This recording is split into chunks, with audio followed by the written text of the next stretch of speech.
Beraberiz. Evet, yayına girmeden kısa bir süre önce adamıza bir deprem yaşadık. Şiddeti 5.3 olarak açıklandı. Hepimize geçmiş olsun diyerek başlayalım öncelikle programımıza. Evet, ilk gündemimiz tabii ki aşı. Malum uygulanmaya başlandı. 80 yaş ve üzeri vatandaşlarımız da aşı oluyorlar ama tabii sıkıntılar, problemler, daha doğrusu plansızlıktan dolayı, koordinesizlikten dolayı yaşanan sıkıntıları görüyoruz, duyuyoruz. Bizler de buradan paylaşmaya devam edeceğiz. Onun dışında aşılarla ilgili bittiğine dair söylemler de var. Hepsini ve daha fazlasını konuşacağız. Detayları sizlerle paylaşacağız. Evet. Pandemide gelir ve vergi dairesinde yapılan testlerde bir kişi de orada COVID-19 pozitif çıktı. Dolayısıyla birim karantina altına alındı. Karantina uygulaması ile ilgili telefon bağlantımız olacak. Orada da ciddi sıkıntılar, problemler var. Diğer taraftan meclis toplandı, siyasilerin ayrı konuşmaları gündemi var ama büyük bir kafa karışıklığı da eğitim konusunda yaşanıyor. Online eğitim için yasaklandı, sonrasından yeni açıklama yapıldı. Eşitlik adı altında online eğitime yasaklandı denildi ama bu yeni açıklamaları da son alınan kararları da paylaşacağız. Gündeme bir diğer düşen haber de sahte tombala iddialarıydı. Konuyla ilgili Piyangolar Birimi açıklama yaptı. Yine o konunun da ayrıntılarını sizlerle birlikte konuşacağız. Süremiz el verdiğince de çok önemli bir konu da Güney'de gündeme düştü. O konuyu da sizlerle paylaşacağız. Güney Kıbrıs'ta Rum eski Maliye Bakanı'nın sorgulanması. Sebebi de altın pasaportlarla ilgili. Hepsi ve daha fazlasıyla gündem özele başlıyoruz. Evet Sayın Akar, merhabalar, geçmiş olsun diyelim. Evet, merhabalar Funda Hanım. Hepimize geçmiş olsun. Bizim bina hele sanayide böyle salıncak gibi gittik geldik. Aman Allah'ım bir de yola yuvarlanırsak diye.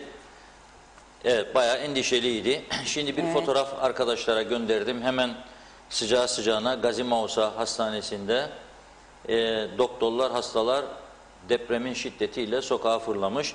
Tabii Güney Kıbrıs'tan ilk haberi aldık. Lefkoşa'nın 41 kilometre güneybatısında meydana geldi diyor Cyprus Mail internet haberinde. Hemen yeni olayın hemen arkasından verdiler. 5.3 şiddetinde olduğu belirtiliyor.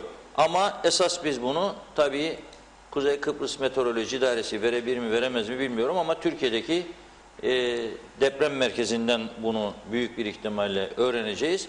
Dediğim gibi bir anda herkes panik yaptı. Çünkü beklenen bir şey de değildi. Lefkoşa bölgesinin deprem kuşağında olmadığı da her zaman söylendiği için Lefkoşa'yı etkileyecek bir deprem gerçekten beklenmiyordu. Daha fazla Kıbrıs'ta Baf bölgesi faylar Baf'a doğru uzanıyor, deprem fayları diye çok yayınlar yapıldı geçmişte ama bugün öyle olmadı. Neyse ucuz atlatıldı. İnşallah daha tesellisi olmaz.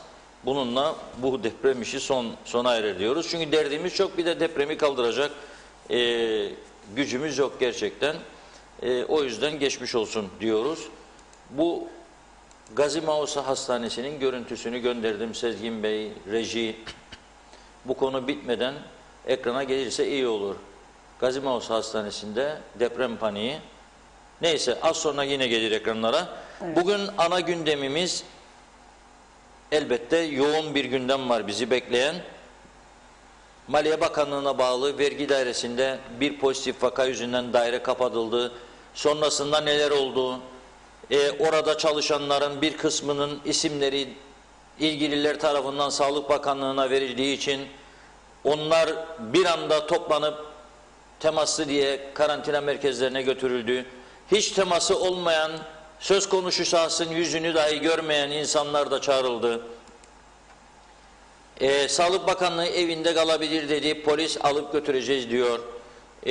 Dolayısıyla bu konuyu irdeleyeceğiz bugünkü program akışı içerisinde. Olayın içinde olanlardan bir vergi dairesi memuru. Az sonra onu telefona alacağız, bağlanacak. Bir de yaşlıların aşılanması meselesi vardı. Yarına kadar önce 65 yaş üstü denmişti duyurularda. Daha sonra 80 yaş üstüne çekildi.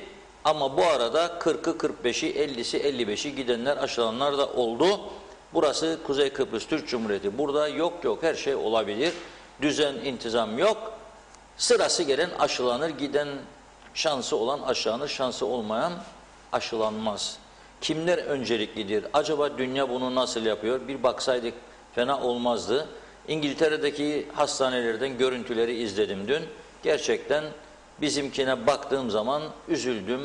Daha ağır laf söylemeyeyim. Üzüldüm.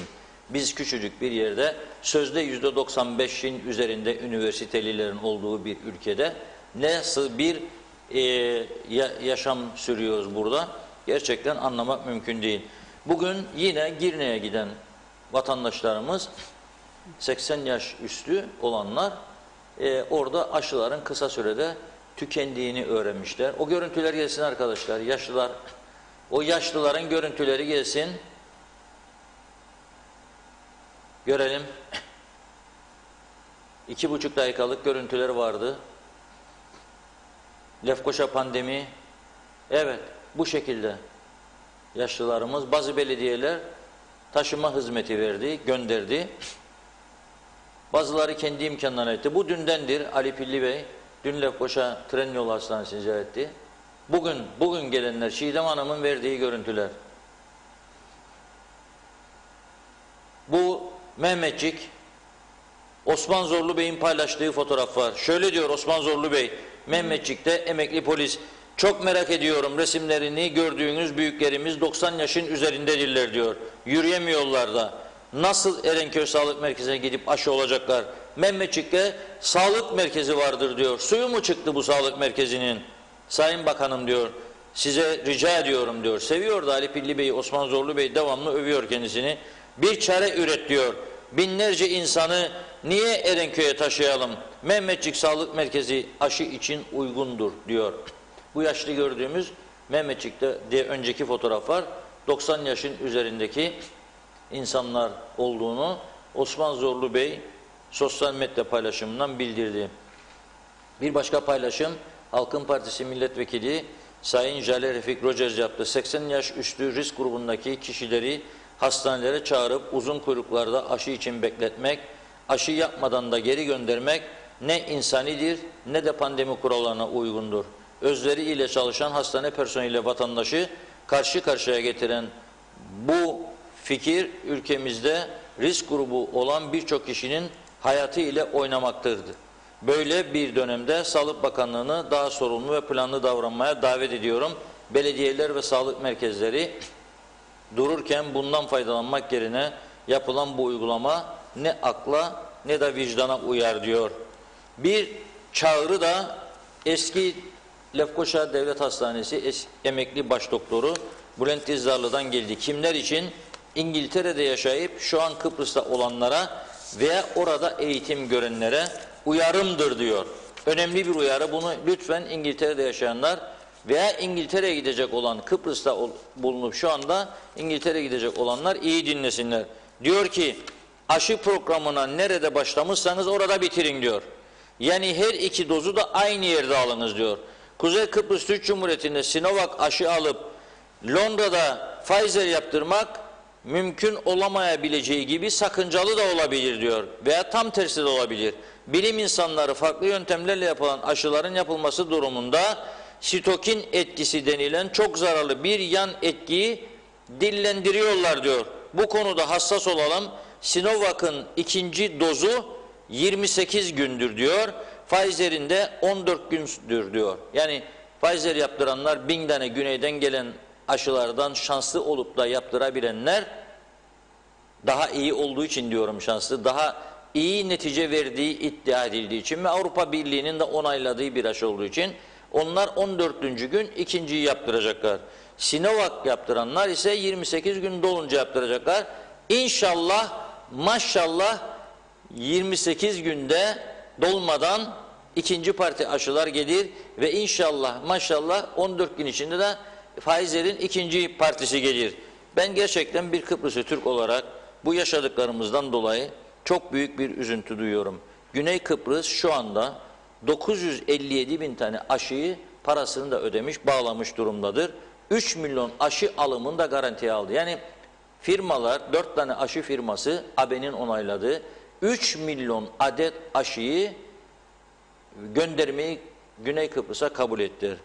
957 bin de şu anda bir iki ay içerisinde en fazla gelecek olanlar ve Haziran sonuna kadar tüketilecek olanlardır. Bizim elimizde böyle bir istatistik rakam yok. Çünkü Kuzey Kıbrıs Türk Cumhuriyeti tanınmamıştır diyorlar sorulduğu zaman. Bizim direkt aşı almamız mümkün değildir. Devletlere veriyorlar diyorlar. Ama Avrupa'da yaşayanlarımız bizlere farklı mesajlar gönderiyor. Hayır, fiyatı bu kadardır, sipariş verirsiniz. Zamanında verilseydi siz de alırsınız diyorlar. Bu kadar zengin yaratmış bir ülke o zenginlerden katkı alarak bunu yapması gerekirken duyuyorum ve üzülüyorum. Zenginlerin olduğu yerlere yüzlerinden bin kadar aşı gidiyor. Nasıl olur bu düzen anlamak mümkün değil. Gerçekten çok üzücü. 85-90 yaşında insanlar gidiyor. Diyorsun ki onlara aşı bitmiştir, yapamıyorum. Şimdi Girne Hastanesi baş doktoru veya hastane amirinin açıklamasını da getireceğiz ekranlara, dinleyeceğiz birlikte. Yarın son 40 kişi diyor. Bugün gelip de gidenlere gördüm diyor, yaşlıydılar. İsimlerini kaydettim diyor. 40 kişi, yarın onlara da yapacağız ve bu iş biter diyor. Yani 41 kişi giderse yarın Girne veya 40'ın üstünde 40 daha giderse onlar gitmesinler çünkü olmayacak. Hazırsa bandımız arkadaşlar, izleyelim Girne Hastanesi sorumlusunun veya baş doktorunun açıklamasını. Evet, bakıyorum hazır mı görüntüler? Hazır Evet, olması hazır geliyor. Aşılamaya geçtiğimiz cumartesi sağlık camiasıyla başladık. Sağlık önce işte Girne Akçiçek Hastanesi, doktor, hemşire, personel. Bunun ardından bölge pazar gün bölgedeki özel hastaneler, personeli, laboratuvarlar, eczaneler.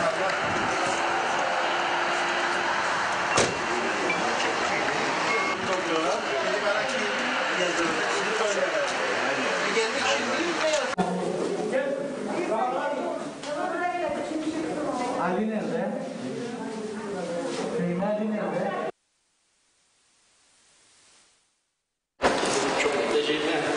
Kapanmıyor. Yani sırayla alıyoruz. Çok bekletmeyin.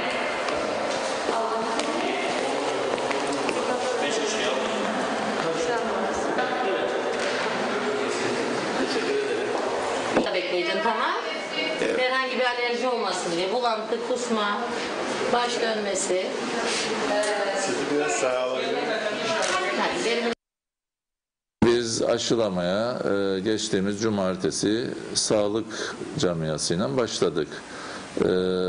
Sağlık önce işte Girne Akçiçek Hastanesi, doktor, hemşire, personel.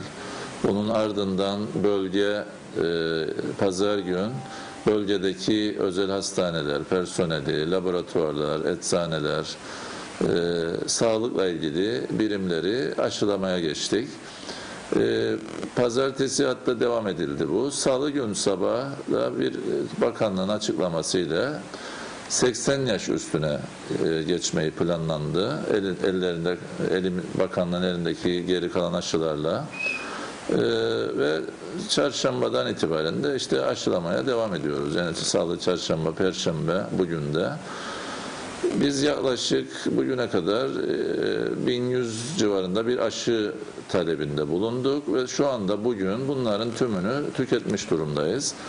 Tabii ki bu konuda yaşanan şudur, 80 yaş üstü dendiği zaman tabii talep fazla oldu.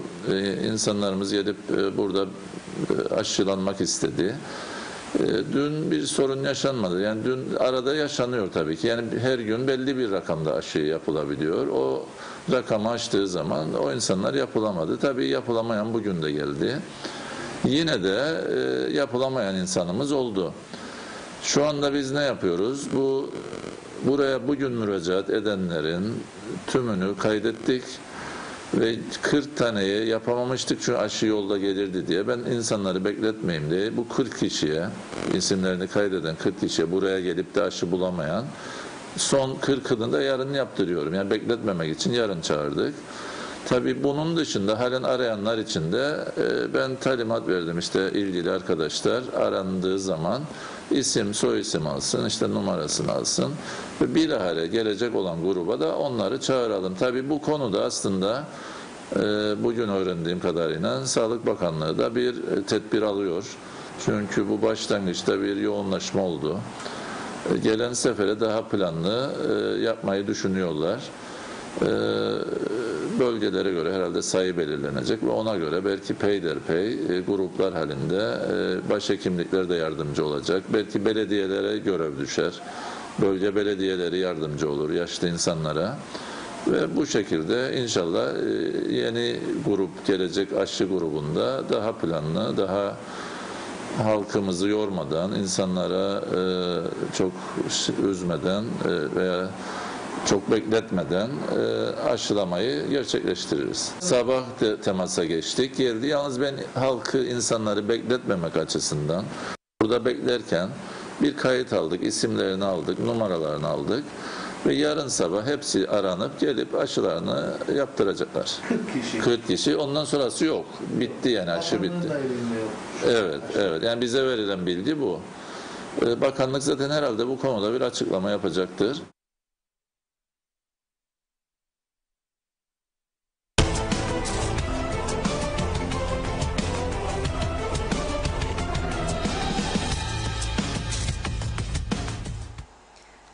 Evet, Girne Akçiçek Hastanesi Başhekimi'nin açıklamalarını dinledik aşı uygulamasıyla ilgili.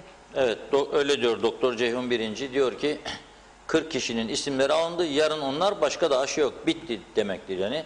Sağlık Bakanlığı'nın bu konuda açıklama yapmasını bekliyoruz. Tabii ben şunu da söyleyeyim.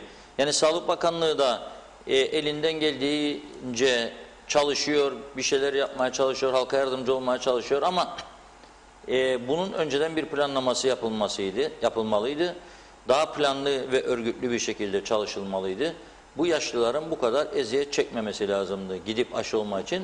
Onların ayaklarına bu hizmet götürülebilirdi. Az önce okudum, yani Mehmetçik'te sağlık ocağı var, görevlisi var. Oraya cihazlar bağışlandı. Biz de daha önce Diyalog Medya olarak oraya bir televizyon bağışladık. Orada insanlar gidip aşısını yapabilecekken, hani otobüslere binecek 90 yaşındaki insanlar evinden çıkamayacak durumda, yürüyemeyecek durumda da gidecek. Erenköy'e kadar kilometrelerce orada aşı olup geri gelecek. Veya Esentepe'den, bugün beni Çatalköy'den aradılar. Gittim diyor Girne Hastanesi'ne, forumda doldurduğum halde internet üzerinden. Gittim, aşı bitti dediler diyor. Çıktım Lefkoşa'ya geldim, gittim. Orada da yapılamazsın, yoktur dediler. Kart yoktur elimizde dediler, aşı yoktur dediler. Baş doktoru gördüm, gene yapamadım diyor. Yani böyle şikayetler çok arttı. Şimdi yarından itibaren ne olacağını bugün açıklamasını bekliyoruz. Kaç kişi oldu ve nasıl oldu? Ama bence bu 20.000 adet ilk gelen biraz fazla hesapsız dağıtıldı gibime geliyor. Gücenmesi yok bu işin. Yakın Doğu'ya 1000 adet aşıyı siz hangi hesaba göre verdiniz? KKTC'nin kayıtlı doktorları 1000 kişi. 800 de hemşire, 1800. 5600 aşı yaptınız sağlık görevlilerine dediniz. 1000 tanesini Yakın Doğu'ya götürüp verdiniz. Öğrencilere kadar orada tıp öğrencilerine aşı yaptırdınız. Bu tarafta can korkusuyla yaşayan insanlara aşı kalmadı diyorsunuz. Benim vicdanım bunu kabul etmez. Sizin ediyorsa buyursun etsin. Evet. AFAD'ın ölçümlerine göre ise o deprem fotoğrafı da gelecek inşallah şimdi görüntüye. Alalım. 5 şiddetinde oldu. Yerde diyor Gazi Mausa, Kuzey Kıbrıs. 21.01.2021 17.27'de saat, tabii Türkiye saatiyle bu. Evet. Bizim saatimiz 16. 16.27'ye göre. Bizim programın başlamasına doğru bir taraftan bizim sesimizi keserler, bir taraftan deprem bizi sallar. Allah acısın sonumuzu diyelim. Diyor ki derinliği 55.68, Cyprus Mail'de 60 olarak vermişti bunu. ve 5 şiddetinde diyor.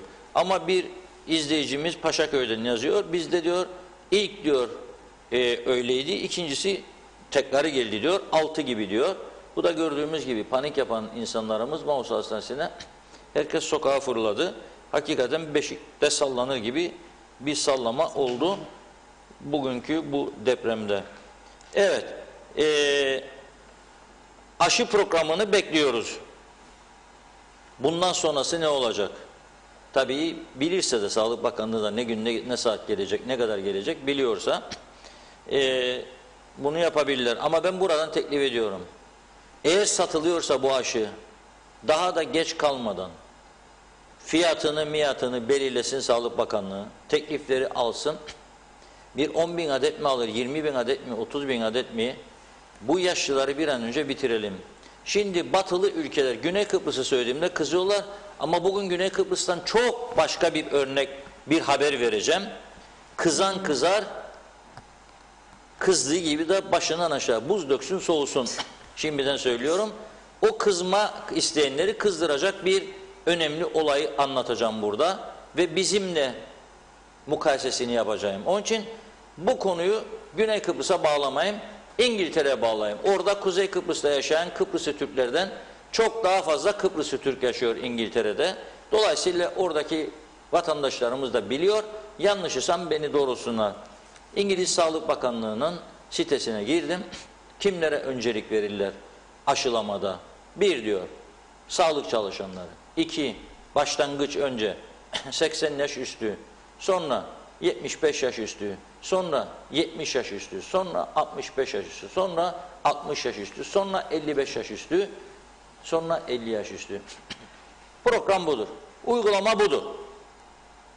Sağlık görevi. 1 de diyor, mağazalarda çalışanlar önceliklidir. Şimdi biz okulları tartışıyoruz. Bu çarpık sistem, bizim Kuzey Kıbrıs'taki çarpık sistem, Cumhurbaşkanı seçelim, kurultay yapalım, genel başkan seçelim, yok seçtiydik, seçemediydik, kurultay ertelendiydi, o mu genel başkan olsun, o mu başbakan, ben mi başbakan, o mu meclis başkanı, yok onu seçemedik, 2 tur, yok bunu yapalım, yok erken seçim, şu bu, biz bunlarla uğraşırken, biz burada boş işlerle uğraşırken, insanlar neler yapıyor?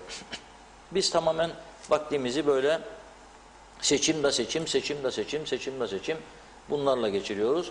Ama öte taraftan yapmamız gerekenleri yapmıyoruz. Ne diyor adam? Diyor ki işte şimdi Eğitim Bakanı, yeni Eğitim Bakanı ki eğitimle pek alakası da yoktu. Yani maliyede çalışmış bir arkadaş daha önce üst düzeyde çalışmış, sonra bir dönem bakanlık yapmış. Herhalde alttaki uzmanların da doğru mu fikir verdiler yoksa kendisine yağ çeksinler diye mi verdiler? Soruyorum, bu ülkede online eğitim siz başından beri tutturdunuz. Eski Eğitim Bakanı yani tamamen bilinçsiz başlattıydı bu işi, ilk pandemi çıktığında da online eğitim dedi. Tepkiler çıktı o zaman. Ne diye online eğitim? Tepki neydi? Zenginlerin evinde çocuklarının internet imkanı var, bilgisayarı var, laptopları var. Fakir çocukların surlar içinde falan yoktur. Onlar mahrum mu kalacak? O zaman da ne yapmak lazım? İşte Rum komşularımızın yaptığını yapacaktın sen de. Bütçeden pay ayıracaktın. O ihtiyaçlı ailelere ne yapacaktın? Laptoplarını alıp götürüp hediye edeceydin ve insanlar online eğitimden mahrum kalmayacaktı. Ama bizdeki düşünce nedir benim? Ne olacak ya? Sağlık her şeyin üstündedir. Hep konuşma budur ha. Her bütün lafazanlık bu. Sağlık her şeyin üstünde. Sağlık olsun her şey olur anam. Ne olacak anam? Zaten başarısızdır şu anda yetişen gençlik ve olası bir çözüm durumunda ezici bir çoğunluğu işsiz kalacak. Daha önce söyledim. Gene gücenen gücensin. Kızan sinirlensin. Ateşi yükselen başından aşağı kovayla su döksün, soğusun. Bir çözüm olması halinde bakanlık milletvekilliği yapanlar da dahil ezici bir çoğunluğu Rum tarafında Rumların vereceği yerlerde işçi düzeyinde ancak iş bulabilecek. Ancak bazı bakanlıklarda 2 kelime İngilizce konuşabilen adam yoktur. Ve üst düzeydedir. Ne yapacak zannettiniz yani? Buradaki torpil düzeni olacak yani Avrupa kurallarında da hepimizi istihdam edecekler, dağılın diyecekler. 13 maaşla böyle da gidin evinize de 2'ye kadar. Hadi gidin uyuyun. Okulda bu kadar. 11.30'a 12'ye kadar. Sabahtan 9'da başlasın, 11'de gitsin öğretmen, talebeler. Ve hep gerekçe de altyapımız mı var? Bakalım sosyal medya tartışmana. Altyapımız mı var ya bizim de okullara bilmem ne yapacak. Ne yapmadınız altyapı? Nedir altyapı dediğin? Kantin yokmuş. Tam güne çıkamadı. Ne yapmadınız kantin? Ne yapmadınız? 10 bin tane çok zengin adamı rahat vardır bu ülkenin. 10 bin tane çok zengin rahat adamı vardır. Bana izin versinler. 15 gün içinde 10 bin tane ismi açıklayacağım kendilerine. Daha da fazlasını. İzin versinler. Yetki versinler. Bakalım ne olur. Peki bu insanları çekemez miydiniz siz yardımlaşma, dayanışma kampanyasının içine? Çekemez miydiniz? Ya çekmediniz. Tam tersi öyle işlemler yaptılar ki daha fazla kazan sağlamak için o çevreleri. Çünkü partiye piyango biletleri adı altında seçim zamanı para alıyorlar. Katkı alıyorlar veya bireysel destek sözü alıyorlar. Bireysel. Şimdi geldik özel çalışanlarla devlet çalışan öğretmenleri ve online eğitim yapanları birbirine düşürdüler. Bakan dedi ki özeldekiler de online ders veremez. Ha niçin ya? Devlet vermez eşitlik düzeyi. Ha şimdi mi hatırladınız insanların eşitliğini? Daha önceki senden önceki bakan aynı partinin demediğimiz de online olurdu da herkes girsin de biz de burada bağırdık. Laptop alın, internet bağlantısını sağlayın bu insanlara diye yaptınız mı? Bunun yok.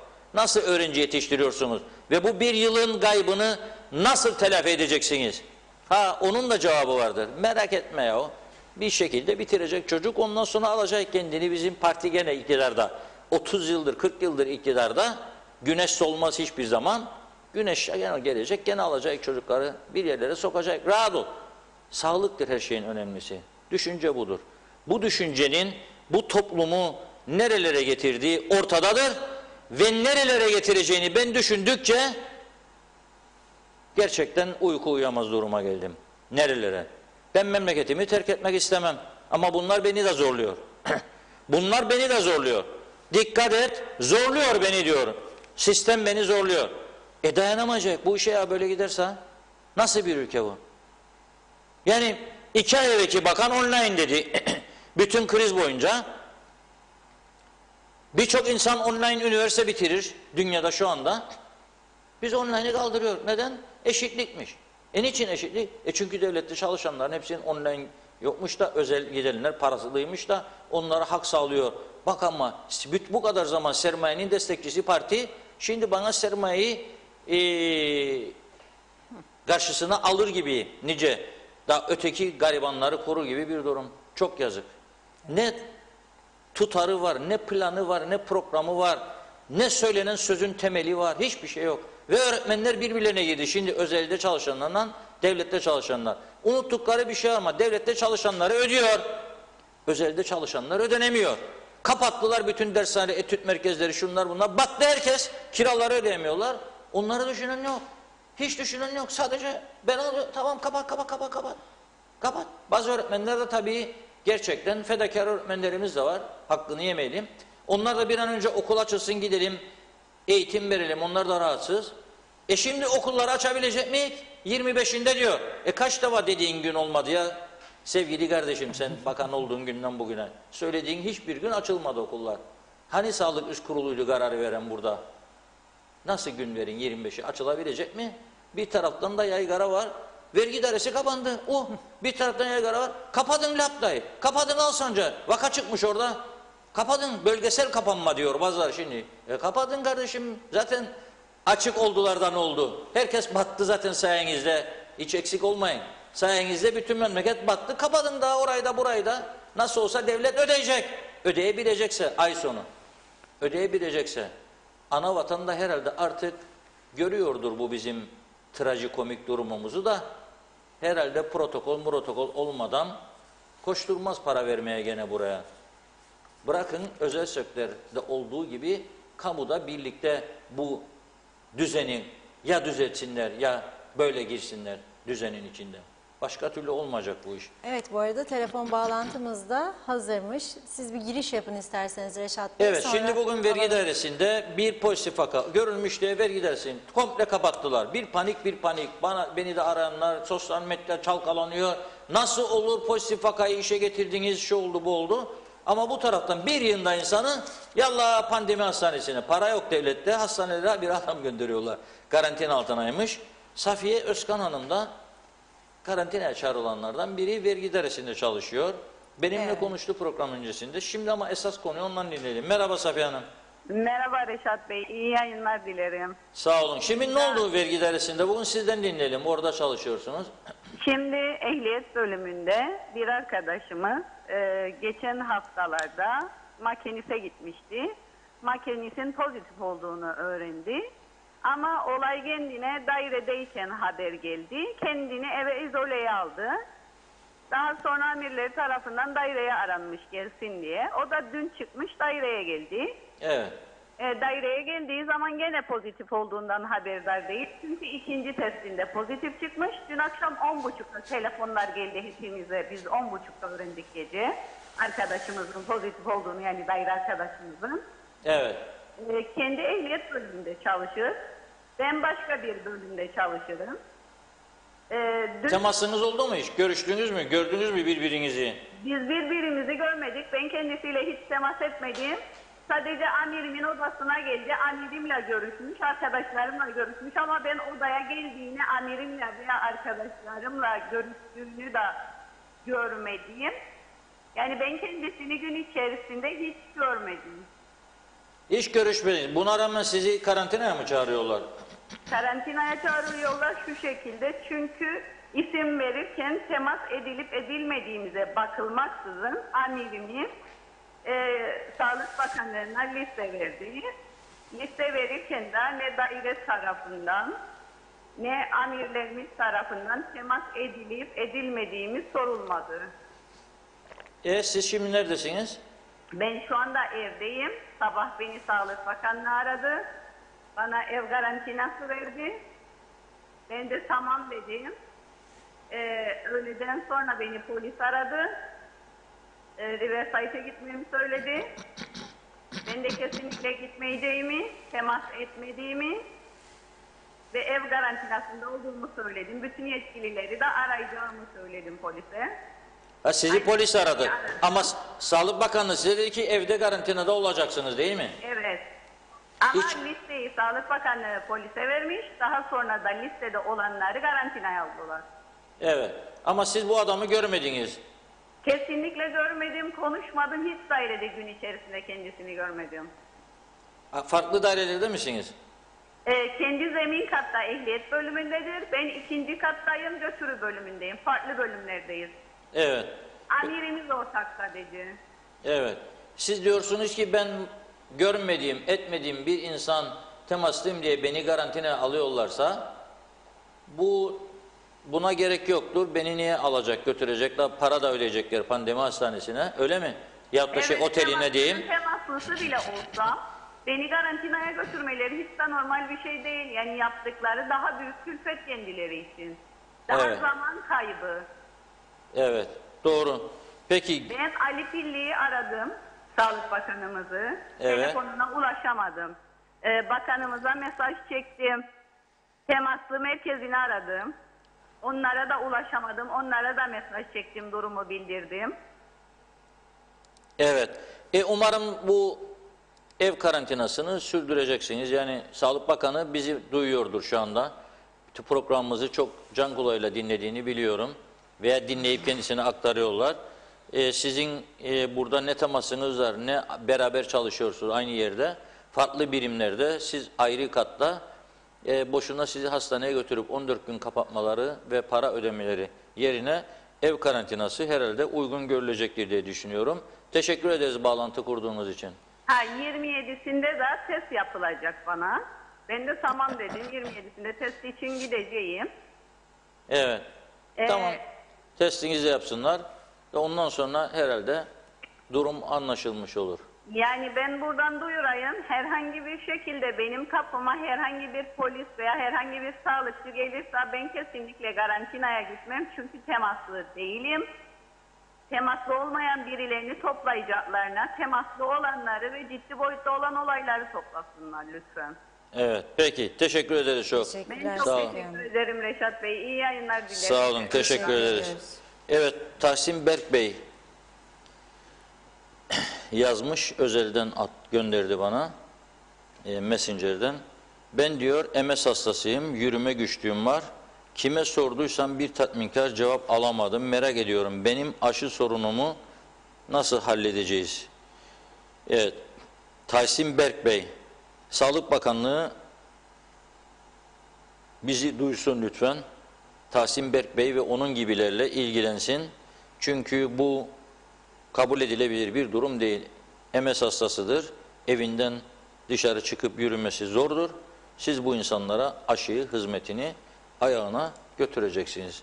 85 milyon Türkiye'de bütün insanlar şimdi şu anda onu konuşuyor. 85 milyon Türkiye'de aşı hizmeti yaşlıların ayağına götürülüyor. Bunu başarıyorlar. 85 milyon 350 bin kişinin olduğu yerde biz insanları bir minibüsten ötekine veya ailesiyle birlikte sürüne sürüne gördük. O görüntülerde var. Sürüne sürüne insanları götürüyorlar ve bir de 1 saat 2 saat. Buna rağmen o kadar bir güzel yüreklidir ki bu ülkenin insanı. O yaşlıların çoğu ne yapalım? Bekleyecek, iyiliğimiz içindir. Devletimiz bize bu aşıyı sağladı diyor ezici bir çoğunluğu. Buna rağmen böyle bir güzel halk varsa senin karşında, sen de ona bir güzellik yap. Hizmeti ayağına götür. 28 tane belediyemiz var. 28 belediye, 260 kusur muhtarlık var. Çoğu muhtarların artık binaları var. Belediyelerin zabıtaları var. Belediyelerin sağlık görevlileri var. Maaş ödüyorlar bu insanlara. Birçok yerde sağlık ocakları var. Bunları kullanalım. Hiç olmazsa bundan sonraki parti geleceğinde, gelmezden önce bunu yapalım. Bunu yapalım. Basit bir programla saatine göre randevu sistemine getirebilirler bu işi gidebilecekler için sağlık merkezlerine. Randevu saatine göre adam bakar, ondadır randevusu, onda gider. Hiç beklemeden girer, aşısını o bekleyecekse de özel salonlarda mesafeler korunarak, burada mesafede yok. Hiç mesafe yok çoğu yerde. Anlatıyorlar, görüyorum ben de. Bu sorunu çözmek zorundayız. İnşallah çözeceğiz. İnşallah diyelim. Biraz da bakalım izleyicilerimiz neler söylüyor. Nasıl yorumlarda bulunmuşlar. Tabii en başta olan geçmiş olsun dilekleri, çoğu mesajlar gitti ama hepsini okuduk, gördük. Teşekkür ediyoruz. Hepimize komple geçmiş olsun. Ersin Semin'in mesajıyla başlayalım. Reşat Bey, eşimle ben Mehmetçik'te koltuklarda otururken sallandık demiş. Doğan Falyalı, iyi yayınlar. Nasıl oldu da bazı bölgeler hafif ancak hissedildi. Geçmiş olsun diyor o da.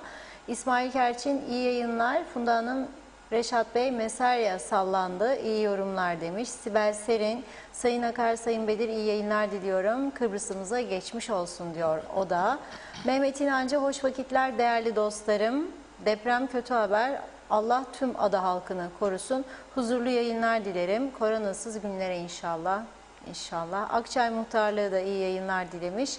Uğuz Barani, doğru söylüyorsun Reşat Bey. Burası yasal ve yasal olmayan her türlü dalaveraların olduğu dünyaca tanınmamış bir ülkedir. Adı da KKTC demiş. Mustafa Özcan iyi yayınlar diliyor. Geçmiş olsun dileklerini iletmiş. Nazmiye Ancin, maalesef beceriksizdirler. Ne yazık ki Reşat Bey, iyi yayınlar diyor. Mehmet Akın uzunca bir mesaj yazmış. Covid-19 Kuzey Kıbrıs'a bir şey yapamadı. Deprem mi bir şey yapacak? Bir hafta 10 gündür gündem aşı, birçok soru ve sorun var aşı çalışmasında ama eski gündemler, sorunlar çözüldü mü? Bütün hükümet aşıya kilitlenmiş. Şu yoklukta çarşı pazar market fiyatlarını bir denetleyin. Yazık, günah değil mi? Belediyeler, zabıtalar uyuyor mu? Bir bakın kim ne satıyor? Halkın sağlığıyla ve sizin sağlığınızla oynuyor. Yaptığınız mesainin hakkını verin artık. Hükümet meclis başkanını da seçti. Bir çift sözüm var size de. Var icraat yapın, artık ekonomiyi canlandırın. Birkaç ay sonra Ramazan ayı gelecek, haberiniz olsun. Allah cezalandırır bak demedi demeyin demiş. İyi yayınlar diliyor. Hıdır Kurnaz da iyi yayınlar dilemiş. Arif Ekin Kuyucuoğlu, Kapalı Maraş'ta birçok binanın çöktüğü haberi var. Doğru mu söyleniyor diye sormuş. Biz öyle bir duyum almadık ama gelişmeleri ileteceğiz tabii ki. Nazime Nalbant iyi yayınlar dilemiş. İskele'den depremi hissettim ve sandalyede sallandım. Allah'ım korusun, tüm herkese geçmiş olsun. İlk defa depremi hissettim. İnanın şok oldum. Size şimdi zorla yazıyorum. Allah'ım bir daha göstermesin bugün. İnanın komşum dedi, yüksek binalara baktı dedi.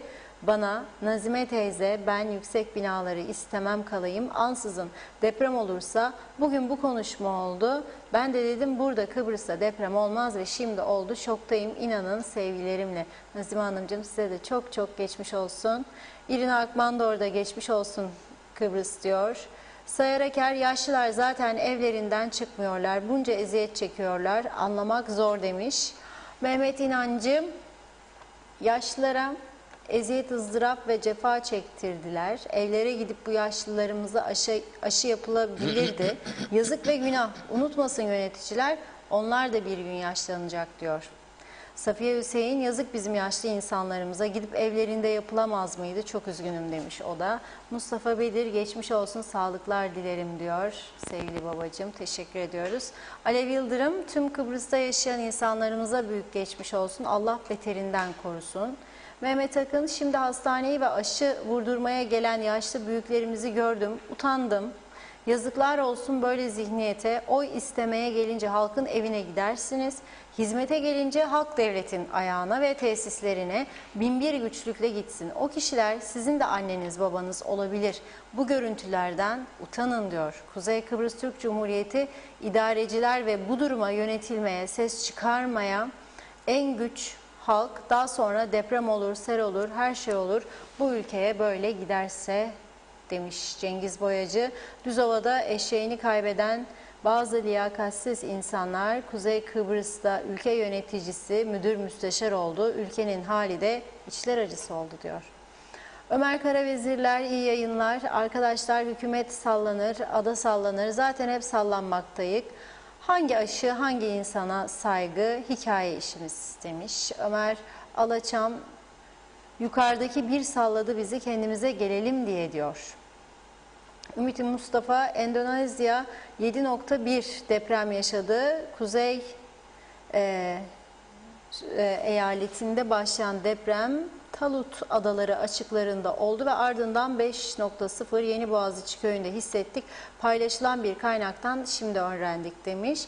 Ulus Barani, nasıl bir devletiz biz? Bir deprem bilgilerini de verecek deprem rasathanemiz bile yok. Devletiz diyenler utansın diyor. Yaşar Aracı, iyi yayınlar dilemiş. Bugün bir olay oldu. Hasta bir çalışanı ise gelmesi için baskı yapıldı.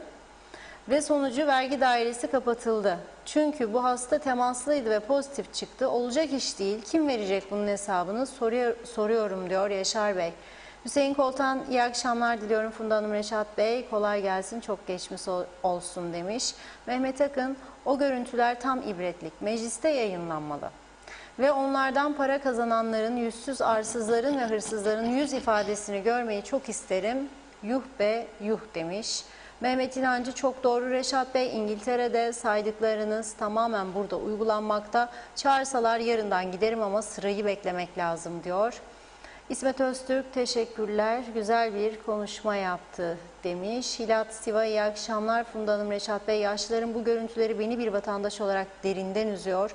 Bu yaşlıları hastanelere koşturacaklarına sağlıkçılar yaşlılara gitseler daha sağlıklı olacak. En azından hiçbir yaşlı bu aşıyı salınmadan geri evine gitmeyecek. Çok yazık.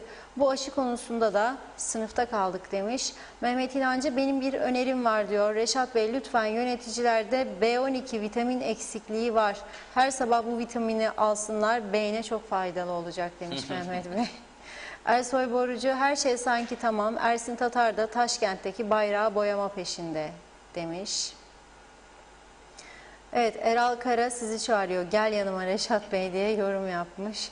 Mehmet İnancı 46 yıldır yaptıkları gün gibi ortada Reşat Bey. Parlamenter sistem ülkeye fayda getirmez. İllaki başkanlık sistemi şart oldu. Necdet Mavi Gözlü, hayırlı akşamlar, iyi yayınlar. Teşekkür ediyoruz. Sanırım birinci aşıyı yapmayı bitirmeden ilk aşıyı yaptıranların ikinci aşısı günü gelecek. O zaman bu iş tam Arap saçına dönecek.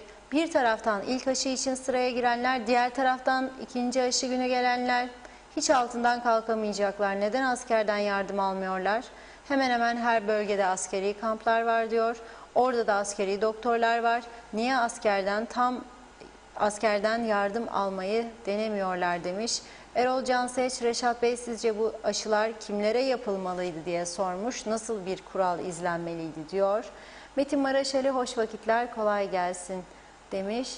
Steve Griffin, Kıbrıs Türk halkı kendi iradesiyle torpili ve adam kayırmacı sistemi kendi eliyle seçti. Sağ ve popülist sloganlar atan partilerin toplumu getirdiği yer budur işte demiş. Sayın diyor Besim bu zamanında çok güzel sözler söyledi demiş.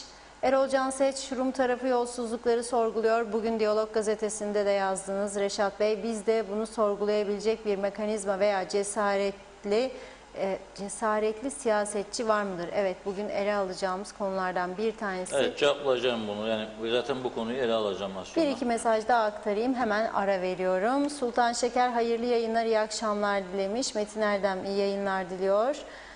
Bizim hükümet bir balayı iki eşeğe bölemezler demek istedi herhalde. Mehmet İnancı da yarın hapishanede dolacak. 30 bine yakın mazbata mağduru varmış. Devlet önlem almazsa çalışmayan insan borcunu nasıl ödeyecek? Bu insanlarımız bıçak kemiğe dayanınca isyan bile çıkarırlar diyor. Son olarak Kayhan Kınay. Reşat Bey, bir anlaşma olursa bazı üst kademe çalışanları için kurduğunuz cümlelerin altına imzamı atarım.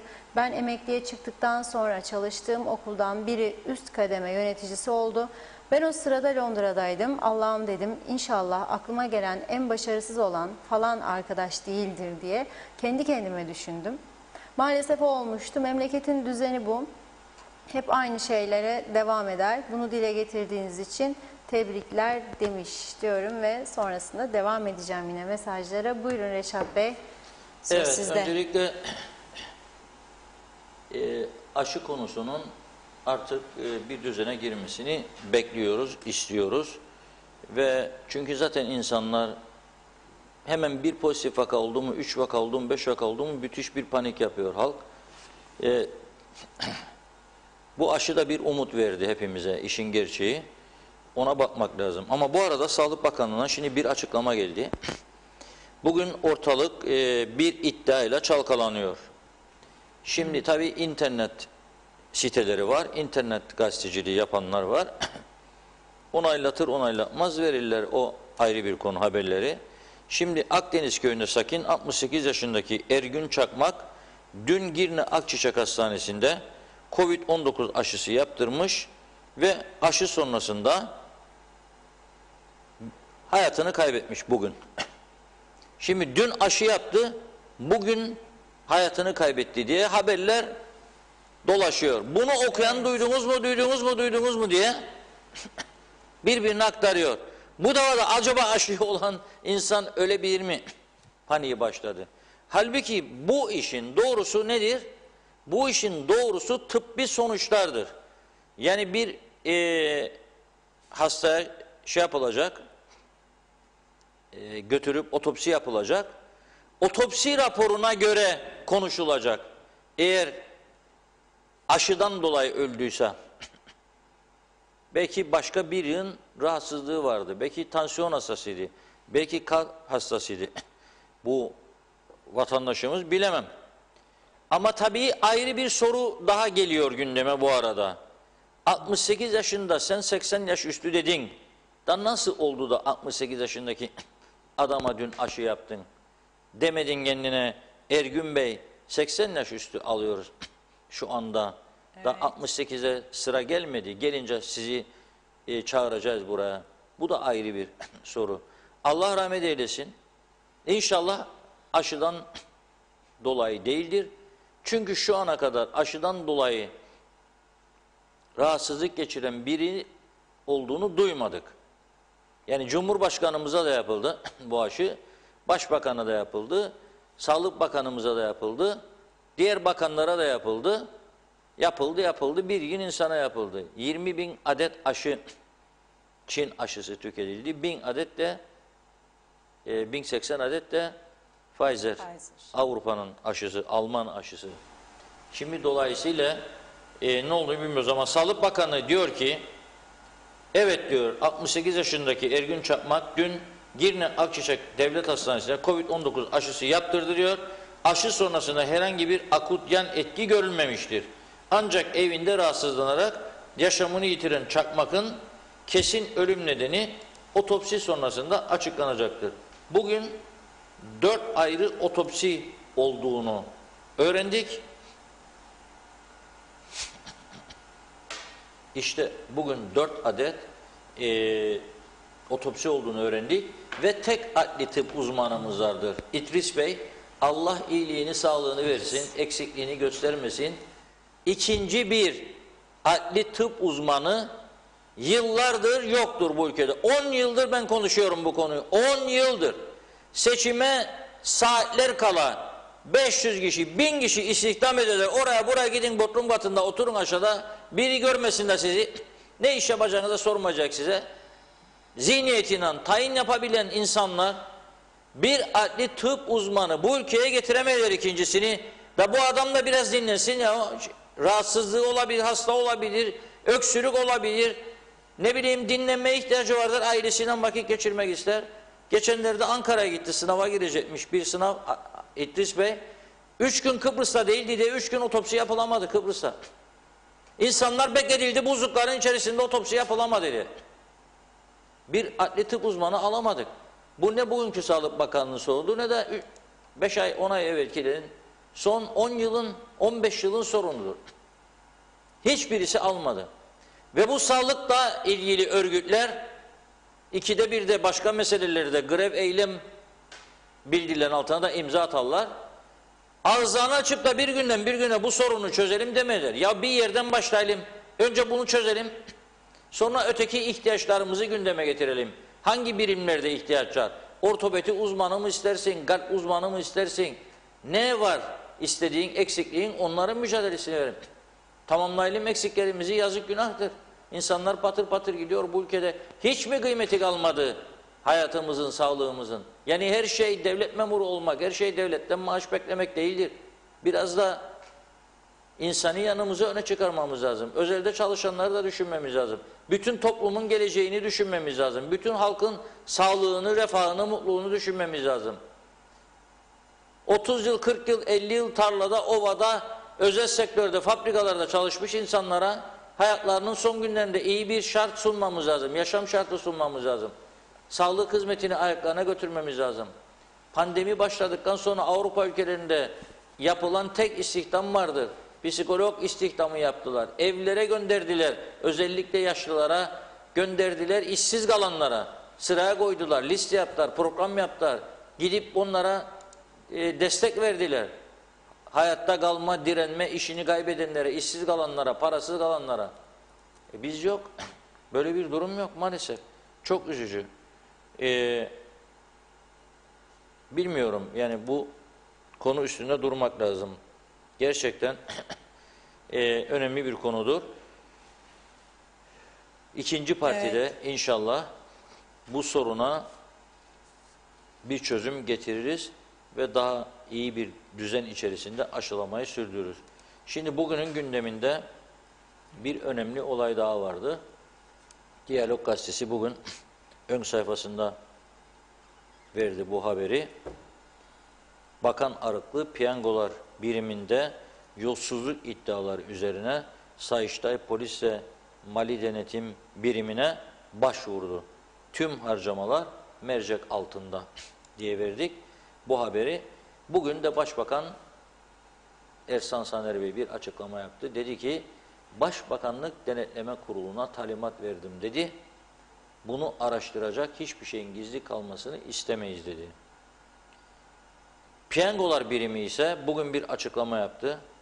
Satışı durdurulan tombala şans oyununu basan firmanın sorunun yazılıma bağlı sistemin yaptığı bir algoritma çalışması olduğunu ve bu hatanın tazmin edileceğini ilettiğini açıkladı.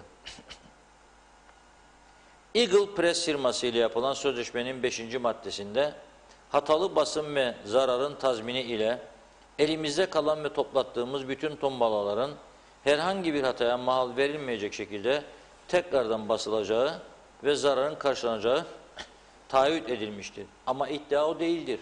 İddia başkadır. Yani elinizde kalan tombalalar kaldı da kullanamadığınız meselesi değil. İddialar başkadır. Satışı Aralık 2019'dan beri yapılmakta olan tombala şans oyununun yoğun ilgiyle karşılanan dikkat çekilen açıklamada şöyle deniliyor.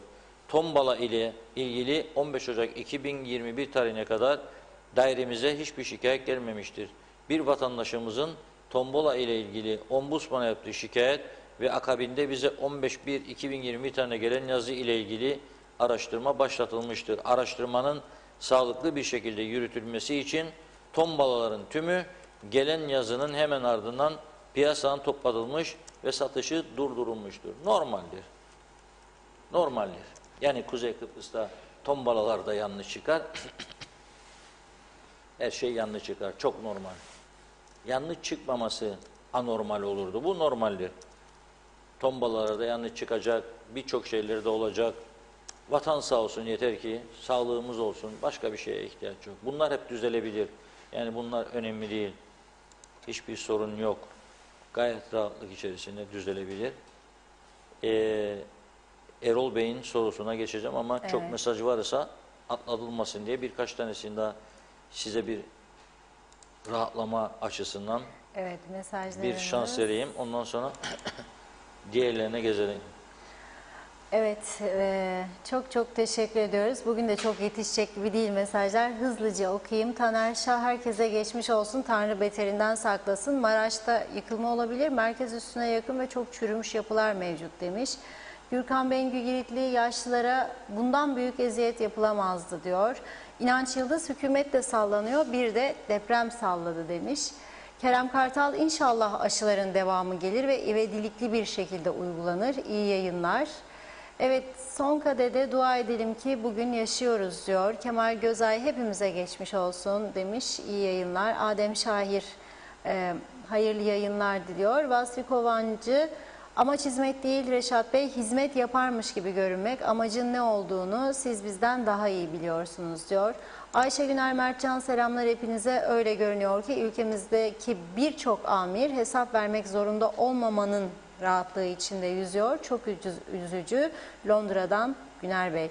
Tuğçe Demir Yürek, acil yardım ve afet yönetimi uzmanıyım. Defalarca deprem başta olmak üzere tüm afetlerin başımıza gelebileceğini ve ülkemizin benim gibi uzman kişilere ihtiyaç duyduğunu ve alanımda çalışma fırsatı istediğimi dile getirdim. Bakın şimdi gördük ne kadar büyük bir deprem yaşadık. Bölümümü hatırlatmak için bir afetin meydana gelmesi mi gerekiyordu demiş. Neden ben afet uzmanı olarak görev alamadım, yetkililere sormak istiyorum diyor. Evet, Adem Şair, hayırlı yayınlar. Yaşanan bu sallanmaların acaba doğalgaz aramayla bir ilgisi olabilir mi diye sormuş. Hayırlı akşamlar diliyor. Ulus Barani, Kuzey Kıbrıs Türk Cumhuriyeti'nin sallantıda olan UBP hükümetine depremle cevap verdi. Akıllı olun demiş. Kıymet Nazım Topal, iyi yayınlar diliyor. Deprem olmuş, anlamadık. Çünkü bizde her gün deprem olur. Çünkü taş ocaklarında her gün deprem, Boğaz'da sallanırız diyor. Gürkan Bengü Giritli, 21. yüzyılın 21'inde deprem rastlantı mı acaba diye sormuş. Safiye Özkan, biz çok şiddetli sallandık Lefkoşa'da diyor.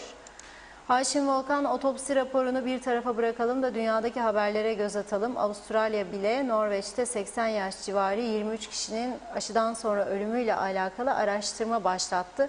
Biz hala bu olayların yalan olduğuna inanmaya çalışıyoruz. Gerçek şudur ki aşının kronik hasta bireylerin rahatsızlıklarını tetiklediği bilim adamları tarafından da kabul edilmiştir yazmış. Çok teşekkür ederim. Zuhre Konti, Diyalog TV öğlen haberlerde konuşan bayan Girne Hastanesi'nde aşı yaptırmak için sıra bekledi. 50-55 yaşındaydı. 20 yaşındakine de yapıldı. Barkodunu arkadaşına gösterdi. Bu nasıl iş demiş Zühre Hanım. Ünsal Baybur, Rumlar 60 sene evvel bize sizin işiniz Şam işi börektir, memleketi idare edemezsiniz derdi. Hakikat oldu diyor. Evet, İslam Gomma Dağdur'da en kıymetli olan meclisteki kırmızı koltuk demiş. Evet, Doğan Falyalı, vay be yalan dolan çok, kimin eli kimin cebinde, erken davranan cepten alır diyor. Ali dayının yeri, hayırlı yayınlar Reşat Bey, anlayamadım şimdi 20.000 aşı bitti mi, nasıl bitti demiş. Cengiz Korkmaz Han'da yolsuzluk olmayan yer var mı merak ederim diyor. Vakit kalırsa sonrasında da devam edeceğim yine mesajlara. Buyurun Reşat Bey, sınırlı süremiz kaldı. Diğer konumuza geçelim isterseniz ama sizde de bir mesaj var. Bendeki mesajları bırakıyorum şimdi. Erol Bey'in de sorduğu bir soruydu. Bugün Diyalog Gazetesi'nde çok geniş yer verdiğimiz ve benim de başyazı yaptığım konuya gelelim. Şimdi bunu herkesin iyice dinlemesinde fayda görüyorum. Çünkü az önce biz piyangolar biriminde bir yolsuzluk iddiasını gündeme getirdik burada. Bu arada da bu iddiayı ilk sosyal medyaya taşıyan arkadaşımızı da kutlamak istiyorum. Ortaya attığı iddiasını araştırıldı ve bir şeyler konuşulmaya başladı bu ülkede. Şimdi öyle bir durum ki bizim tarafta, yani Kıbrıs'ın kuzeyinde birçok konuda yolsuzluk iddiaları ortaya atıldı. Fakat bunların hiçbirisi bugüne kadar sonuçlanmadı. Yani yargıya taşınmadı, ceza noktasına gelmedi ve sadece konuşuldu, bir araştırma başlatıldı, sonuç alınmadı. Yani bugün Başbakanlık Denetleme Kurulu'na da görev verdiğini söylüyor Sayın Başbakan. Ama daha önce Başbakanlık Denetleme Kurulu'na birçok konuda görev verildi. Mesela elektrik kurumuna jeneratör alımı veya diğer malzemelerin alımı konusunda, ihalesiz mal alımları konusunda. Fakat hiçbirisi yargıya bunların taşınamadı. Başbakanlık Denetleme Kurulu gerçekten çok büyük çalışma yaptı. O dönem birçok dosyalar hazırladı. Kanıtlarıyla, belgeleriyle, soruşturma ifadelerle birlikte verdi bunları savcılığa ama sonucu gelmedi. Şimdi Güney Kıbrıs'ta altın pasaport uygulaması var 5-6 yıldan beri. 4 yıl içerisinde Rum yönetimi 6,5 milyar euro para kazandı bu altın pasaport uygulamasına. Kimlere verdiler bu pasaportları? Zenginlere verdiler. Çinlilere, Japonlara, Malezyalılara, Suudi Arabistan şeyhlerine, Katarlılara, Kuveytlilere verdi de verdi. Ruslara, çok sayıda Rus mafyası da bu işin içine girdi. Para karşılığında bu pasaportlar verildi. 5 milyon euro galiba son zamanlarda yatırım yapacak. Bir de mülk alacak. En düşük mülkün fiyatı 500 bin euro olacak. 60 bin euro da vergi ödeyecek mülk başına. Ve o paraya, bankaya koyduğu paraya, 5 milyona veya yatırıma belirli bir süre dokunamayacak. Ülkeye bu şekilde büyük bir para akışı sağladı. Fakat bu para akışını sağlarken belli ki Rum yönetimi başkanı Nikos Anastasiadis'in de dahil olduğu üst düzeyde birçok insanın adı karıştı. Başpiskopos Hristostomos da bunun içinde. Ve Başpiskopos Hristostomos mesela kiliseye bağış yaptı 300 bin euro gerekçesiyle Malezyalı veya Çinli iki kardeşe, ki bunlar Interpol tarafından da aranan kişiler olduğu iddia ediliyor veyahut da sabıkalı olduğu iddia ediliyor. Bunlara yasaya uymadığı halde torpille vatandaşlık verilmesini sağladı. Ne yapıyor? Alıyor Kıbrıs Cumhuriyeti pasaportunu, bütün Avrupa ülkelerine serbestçe vizesiz gidip geliyor. Onun için öyle 100 milyon, 200 milyon dolarlık adamlar için 5 milyonluk yatırım yapmak Kıbrıs'a hiçbir şey. Yaptılar. Sonra El Cezire televizyonu Eski Meclis Başkanı Şilluris ve bir Akel milletvekilinin, Komünist Parti'nin milletvekilinin da bulunduğu bir ortamda normalde pasaport almaması gereken yabancılarla, iki Çinliyle rüşvete dayalı konuşma yaptıklarını El Cezire kayda alıyor gizli bir cihazla. Sonra bunları yayınlıyor. Yayınladıktan sonra da Güney Kıbrıs'ta ortalık karışıyor. Avrupa Birliği devreye giriyor ve Rum yönetimi bu altın pasaport uygulamasını durdurmak zorunda kalıyor. Milyarlarca euro zarara girdi şimdi Rum yönetimi devlet olarak.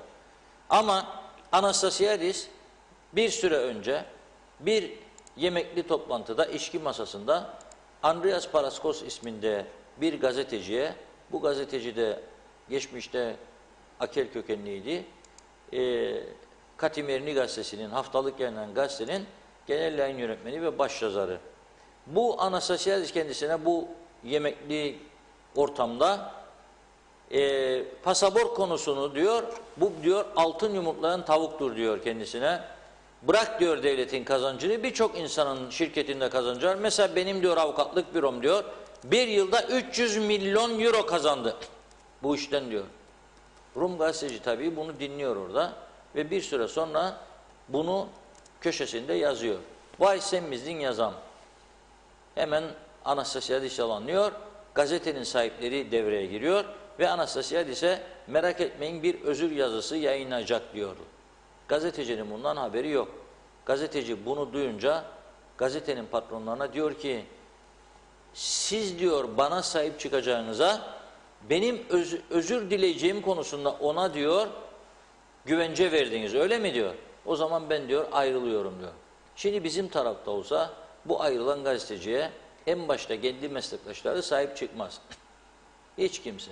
Eğer ideoloji yanlısı bir durumu varsa o ideolojiye uygun bir örgüt birkaç ses çıkarır. Bunun dışında kimse konuşmaz. Ama Rum tarafı böyle değil. Böyle olmadı da. Ne yaptılar? Birçok kurum kuruluş ama en önemlisi devletin yargıyla ilgili organları, savcılık, sayıştaylık, ombudsman sahip çıkıldı. Bu iddialar üzerine daha da yürüdüler. Ve ne yaptılar? Bu altın pasaport iskandalı sonrasında Rum Meclis Başkanı Şilluris ve Akel milletvekili görevlerinden istifa ettiler. Milletvekilliğinden de istifa etmek zorunda kaldılar. Ve sorgulanmaya başladılar. Şimdi Güney Kıbrıs'ta 4 kişilik bir araştırma komitesi ve sorgulama, çok üst düzeyde yetkisi olan bir komite, istediği şahsı Cumhurbaşkanı da olsa makama çağırıp ve çok sayıda görevlinin kayıt yaptığı bir ortamda sorgulayabiliyor. Ve ne oldu? Eski Rum Maliye Bakanı Georgiadis de dün sorgulananlar arasındaydı. Çağırdılar kendisini. 3 saat süreyle Rum eski Maliye Bakanı'nı sorguladı bu komite. Bazı zaman ayakta sorguladılar, bazı zaman da kendisine oturma hakkı verdiler. O da bildiği her şeyi anlattı. Peki bundan sonra sırada ne var? Bundan sonra sırada 26 Ocak'ta, bugün 21 Ocak'tır, 5 gün sonra Rum Başpiskoposu Chrysostomos sorgulanacak. Ben başpapazım, Ortodok Kilisesi'nin başıyım, ben burada en büyük gücüm, dinlemem etmem, sizi afaroz ederim, böyle şey olmaz diyemez. Gidecek ve o da orada ne kadar sürerse sürecek bir sorgulamaya tabi tutulacak. 3 saat mi olur, 5 saat mi olur, 1 saat mi olur göreceğiz bunu. Sonra ne olacak? 2 Şubat'ta Rum lideri Nikos Anastasiadis'i sorgulayacak bu heyet ve gazetecinin de yazdıkları doğru mu değil mi ortaya çıkacak. Kuzey Kıbrıs Türk Cumhuriyeti'nde bir tane benzeri olay bana göstersinler, ben artık bu konularda hiçbir şey söylemeyeceğim ve herkesi de alkışlayacağım. Varsa bir tane söylesinler. Ne iskandallar konuştuk bu ülkede ama hiçbirisi sonuçlanmadı. Ne iskandallar. Şimdi isim vermeyeyim. Yeterince adam zaten gücendirmiş durumdayız. Daha fazla isim verip birilerini gücendirmeyeyim. Ama ne iskandallar. Ne olaylar. Bugün piyangoyu konuşuyoruz. Kooperatifler konuşuldu. Daha önce Kooperatif Merkez Bankası konuşuldu. geçmiş yöneticiler konuşuldu. Büyük paralar döndü. Hayali hellim ihracatları, gübre skandalları, elektrik kurumuna alınan ihaleli ihalesiz jeneratörler, bu Başbakanlık Denetleme Kurulu'nda ilk görevlendirilenlere Türkiye'ye yolladılar, Avrupa'ya yolladılar, araştırma yaptılar, belgeleriyle geldiler, kanıtlarıyla geldiler. Sonra ne oldu? Dörtlü Koalisyon Hükümeti döneminde değerli Başbakanımız o günün Tufan Erhürman arkadaşımız, çok da sevdiğimiz temiz, dürüst bir insan, başsavcının raporlarını okudu. Başsavcı ne diyordu raporunda? Mesele yok, dosya kapanmıştır. Mesele yok, dosya kapanmıştır. Halbuki başka davalar, aynı konuyla ilgili başka davalar oldu ve o davalarda işin gerçeklerini o dönemin Kaza Mahkemesi Başkanı, şimdiki Ombudsmanımız açıklamıştı. Ondan yararlanabilirlerdi, isteselerdi. Ama istek yok. O yüzden bu ülkenin en büyük ihtiyacı şu anda her şeyin ötesinde bir temiz eller operasyonudur. Temiz el, bu ülkeyi temizleyecek bir oluşumdur bu ülkeye gerekli olan. Ondan sonrası kolay gelir. Ama öyle bir oluşumla şu anda maalesef ortada görünmüyor. Üzücü bir durum. Güney Kıbrıs'ı en azından bu konuda örnek alalım. Daha önce ne oldu? Cephanelik patlaması oldu Güney Kıbrıs'ta. Cephanelik patlamasıyla Rum liderinin ne ilgisi vardı? Eski Rum lideri Hristofyas defalarca sorgulandı. Ayakta oturmasına da izin vermediler kendisine, eski Rum liderine. Rum Savunma Bakanı cezaevinde öldü, hapishaneye girdi. Rum Ordu Komutanı, Korgeneral halen Atina'da cezaevindedir. 2 tane belediye başkanı şu anda güneyde cezaevindedir. Yolsuzluk iddiaları üzerine. Dolayısıyla bunu da buradan paylaşmak istedim. Bizim tarafla öteki tarafın farkı arasında. Bizim piyangolar birimi de ne hatasıymış? Yazılıma bağlı sistem hatası diyor. Çok güzel. İnşallah sonuçlanır. İnşallah Başbakanlık Denetleme Kurulu falan, Erhan Arıklı Bey'in kendi ayrı savcılığa çağrı yaptı, polise, oraya buraya. İnşallah sonuçlanır. Umutsuz olmayalım. Belki bir defa da sonuçlanır. Ne diyeyim? Belki. Ağzınıza sağlık. Programı kapatmadan hemen bu akşamki programı da bir hatırlatalım isterseniz Evet. Reşat Bey. Son durum 68'li. Evet, bu filmler. akşam 2 haftada bir gerçekleştirdiğimiz son durum 68'li Mülkiyeler programımız var. Saat 19.15'te ekran başında olalım yine. Yani kısa bir ara veriyoruz bugünkü bizim bu programa. Evet. Ve 19.15'te yine sizlerle birlikte olacağız. Güzel dış politikadan başlayarak içe döneceğiz. Güzel konuları konuşacağız. Çok değerli konuklarımızla birlikte. Ağzınıza sağlık. Çok teşekkür ediyoruz. Evet sevgili izleyenler, bugünlük de Gündem Özel'in sonuna geldik. Yarın yine önemli konu başlıklarıyla sizlerle birlikte olacağız. Aynı saatte görüşmek üzere diyoruz. Hoşça kalın.